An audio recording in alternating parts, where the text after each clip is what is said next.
Bab 1398. Agus mengerutkan kening dan menyahut. Malio cukup beruntung. Pada saat ini, Daniel tersenyum ringan, berdiri dan mengumumkan waktu untuk istirahat sejenak. Saat ini, Adril juga turun dari panggung. Dylan adalah orang pertama yang muncul dengan membawa handuk. Dia segera berkata dengan senyuman di wajahnya, "Bos, kamu sangat tangguh." Adril mendorong Dylan menjauh, berjalan menuju Leoni dan Weni sambil tersenyum. "Kamu masih belum menunjukkan tingkatanmu." Ekspresi Leoni tampak aneh. Adril tidak hanya tidak menunjukkan tingkatannya, bahkan dia tidak menggunakan ilmu bela diri yang layak. Kalau menggunakan kekuatan yang sebenarnya, Malio akan mati. Adril tersenyum tipis. Di matanya, Malio hanyalah seorang anak kecil. Jika anak itu tidak patuh, cukup dipukul saja pantatnya. Tidak perlu sampai menggunakan pisau atau senjata. Ujung pisau harus dihadapkan keluar. Sambil berkata demikian, Adril melihat ke arah Wafa yang sedang duduk di sampingnya. Saat ini, Wafa kebetulan juga sedang menatapnya. Mata mereka saling bertemu. Wafa hanya mengangguk sambil tersenyum. Adril juga membalas dengan senyuman ramah. Lalu dia bertanya dengan lembut, "Apa kamu sudah menemukannya?" Dylan yang sedang memegang handuk di dekat Adril menyahut dengan cepat. Keluarga Jisuji pindah ke kota Srijaya 100 tahun yang lalu. Mereka adalah pengusaha. 3 tahun lalu, seluruh anggota keluarga mereka tewas dalam pembunuhan bisnis, sedangkan pembunuhnya bunuh diri. Pada saat itu, Wafa berkelana di luar dan menjadi tunawisma. Lalu dia bergabung di Akademi Arjuna untuk berlindung. Bisa dibilang, dia adalah penduduk asli kota Srijaya. Adril mengangguk pelan, sambil berpikir dan bergumam, "Kasihan sekali. Sebenarnya, kamu juga nggak perlu terlalu memusuhi Wafa, kan? Dia selalu sangat sopan padamu. Kenapa kamu masih perlu menyelidikinya?" 11. Leoni segera bertanya dengan ragu. Adril tersenyum, tetapi tiba-tiba melihat ke arah panggung dengan sedikit terkejut. Dia segera bertanya, "Di mana Ron? Apa dia nggak datang ke sekolah?" "Dia pergi menyambut keluarga Janita. Kita adalah peserta utama. Kita harus menunjukkan rasa hormat pada keluarga Janita dan menyuruh seseorang untuk menjemput mereka secara pribadi." Tentu saja, pria tua itu nggak akan melewatkan kesempatan ini untuk menjalin hubungan dengan keluarga Janita. Leoni menjelaskan sambil mengerutkan bibirnya dengan jijik.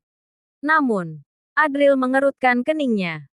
Kedengarannya masuk akal dan tidak ada yang perlu diragukan. Namun, dia sedikit curiga. Pada saat itu, tiba-tiba angin kencang datang dari langit. Saat ini, semua orang melihat sekeliling. Tetapi mereka hanya melihat dua sosok yang sedang terbang di udara dengan sayap terbentang.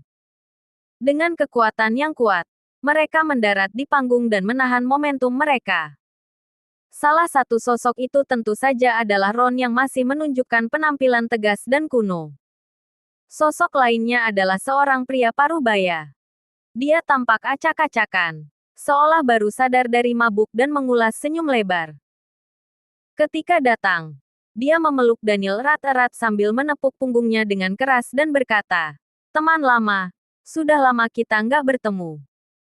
Malam ini aku sedang pesta minum.